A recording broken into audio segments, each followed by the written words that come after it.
Nchimbi aliwasilisha barua yake kwa Rais Samia Suluhu Hassan Agosti 25, 2026 na rais ameridhia ombi hilo. Lakini hatua hii ya kujiuzulu nafasi yake makamu wa rais Daktari Balozi Emmanuel Nchimbi ni ya namna gani kikatiba, kisiasa na kiuongozi? Makala hii ya TriGen Media inachambua kwa kina kwa mizania ya katiba ya Tanzania kama inavyowasilishwa na Hamisi Mbega. Hatua ya kwanza tunayoanza kuiangazia ni kurejea maelezo yake Daktari Nchimbi kuhusiana na kujiuzulu kwake, ambapo katika barua yake alibainisha amefikia uamuzi huo baada ya kujiridhisha kuwa Rais Samia anatamani mabadiliko, akirejea ahadi yake aliyoitoa wakati akichukua nafasi hiyo mwaka wa 2025 kwamba angeachia nafasi hiyo endapo rais angehitaji makamu mwingine. Daktari Nchimbi amejiuzulu baada ya kuhudumu chini ya mwaka mmoja tangu aingie katika nafasi hiyo baada ya uchaguzi wa mwaka wa 2025. Kikatiba, hatua ya Nchimbi kujiuzulu ina msingi wa kisheria.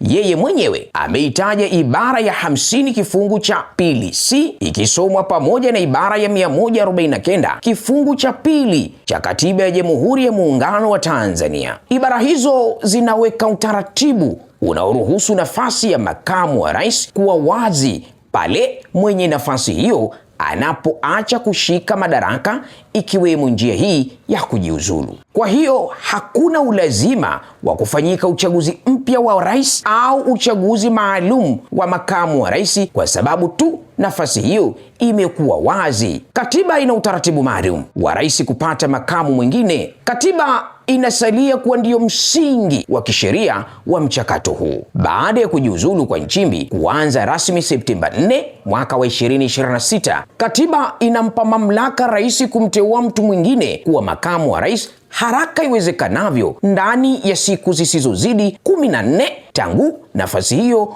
kuwa wazi. Muhimu zaidi hapa ni kwamba uteuzi wa makamu mpya si uamuzi wa rais pekee unaomalizika Ikulu. Katiba inahitaji mtu aliyeteuliwa athibitishwe na bunge kwa kura za wengi kabla ya kuapishwa na kuanza utekelezaji wa majukumu yake. Pia mfumo wa Tanzania unazingatia uwiano wa pande mbili za muungano. Rais na makamu wake wanapaswa kutoka pande tofauti za muungano.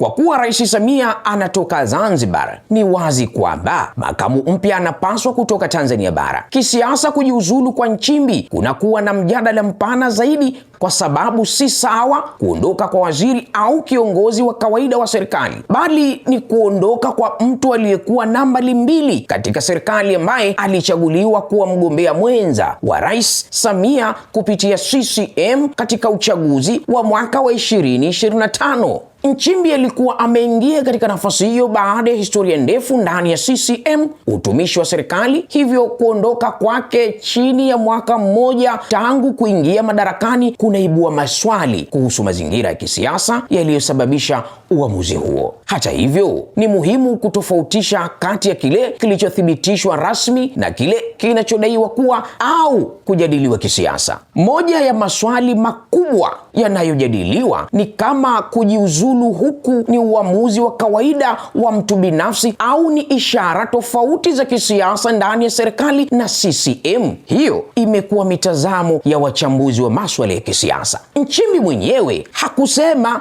kwamba alilazimishwa kujiuzulu, badala yake amesema ameamua kutimiza ahadi yake baada ya kuona rais anataka mabadiliko. Kwa mtazamo wa wachambuzi, jambo moja linaloifanya hali hii kuwa muhimu ni kwamba Nchimbi si mtu aliyekuwa nje ya mfumo wa CCM. Alikuwa sehemu ya uongozi wa juu wa chama na baadaye akawa mgombea mwenza wa rais. Mchambuzi wa masuala ya uongozi Daktari Onesmo Kiauke alikaririwa na chombo kimoja wapo nchini Tanzania akisema kwamba nafasi ya makamu wa rais ni suala la kikatiba na uteuzi wake hauko katika kiwango sawa na uteuzi wa waziri wa kawaida. Hii inaifanya hatua ya rais katika kuchagua mrithi kuwa uamuzi wenye uzito wa kisiasa, kwa sababu mtu huyo atakuwa sehemu ya juu ya uongozi wa serikali kwa kipindi kilichosalia na kinachofuatia. Ndani ya CCM, kuondoka kwa Nchimbi kunaweza kutazamwa kama ishara ya mabadiliko katika upangaji wa safu ya uongozi wa juu wa chama na serikali. Hata hivyo, ni mfululizo wa mabadiliko yaliyowakumba baadhi ya viongozi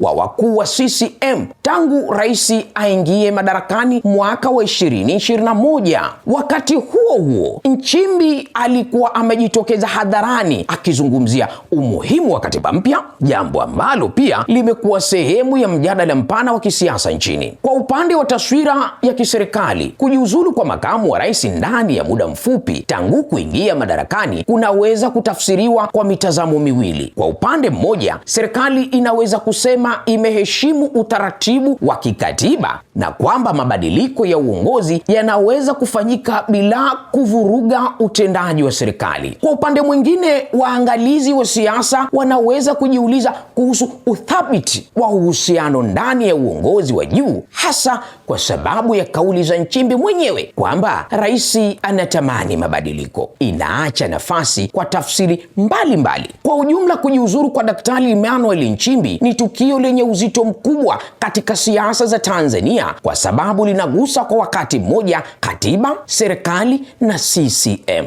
Kikatiba, mchakato huu unaonekana kuwa na njia iliyo wazi. Kujiuzulu kwake kutaanza Septemba 4. Hata hivyo, swali kubwa, kwa nini mabadiliko haya yamehitajika mapema kiasi hiki na yatamaanisha nini kwa serikali ya uongozi wa CCM na serikali ya Rais Samia? Kwa hiyo, hatua inayofuata ya Rais Samia katika kumchagua mrithi wa Nchimbi itakuwa ishara muhimu ya mwelekeo wa serikali na aina ya safu ya uongozi ambayo CCM inataka kuijenga katika kipindi hiki kipya. Hii ni TriGen Media.